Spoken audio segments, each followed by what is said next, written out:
చూస్తాం ఇక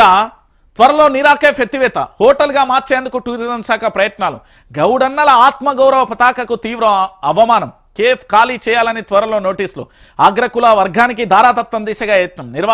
నిర్వహణను గాలికి వదిలేసిన ఎక్సైజ్ శాఖ ఇష్టానురీతగా టూరిజం శాఖ ఎండీ వ్యవహారం ఏడాదైనా కేఫ్ వైపు కన్నెత్తి చూడని మంత్రి అంటూ కూడా చూసిన పరిస్థితి కనబడుతుంది ఇక నీరా కేఫ్ మనం గొప్పగా చెప్పుకోవాల్సింది ఏంటంటే తెలంగాణలో గౌడన్నలకు గొప్ప చరిత్ర ఉంటుంది వాళ్ళు నిజంగా కూడా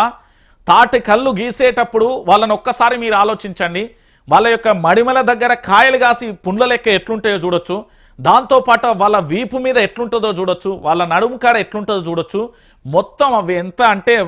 మన భాషలో కాయ కాసిపోతాయి అంత ఘోరంగా కూడా వాళ్ళు చెట్టెక్కి మంచిగా ఏంది అంటే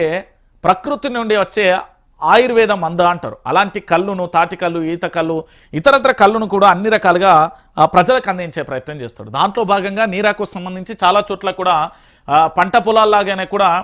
నీరాకు సంబంధించి కూడా విత్తనాలు వేసి చాలా చోట్ల కూడా నీరా అందిస్తున్న పరిస్థితి కానీ అయితే గౌడన్నల ఆత్మ ప్రతీక ఇది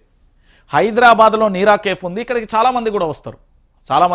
దానికి సంబంధించి కూడా జరుగుతున్నది సో దీన్ని ఖాళీ చేయించే ప్రయత్నాలు జరుగుతుంది ఒకటి కేఫ్ సరిగ్గా పనిచేయట్లేదా మంత్రి పట్టించుకోవట్లేదా గౌడన్నలకు సంబంధించి వాళ్ళని ఏమన్నా ఏంది అంటే మానసిక ఇబ్బంది పెట్టేందుక ఏం జరుగుతున్నది అనేది కూడా అడుగుతున్న పరిస్థితి కనబడుతుంది అంటే తెలంగాణ సమాజం కూడా ఆలోచించాల్సింది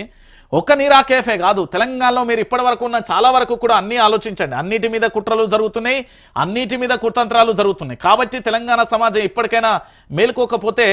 జరగబోయే పరిణామాలు మరోలా ఉంటాయంటూ కూడా చెప్తున్న పరిస్థితి కనబడుతుంది నేనేమంటున్నానంటే ఇక్కడ మీకు కనబడే YRTV Telugu news channel subscribe చేయండి ఇక్కడ లైక్ చేయండి పూర్తి స్థాయిలో కూడా ప్రజల పక్షాన నిల్చు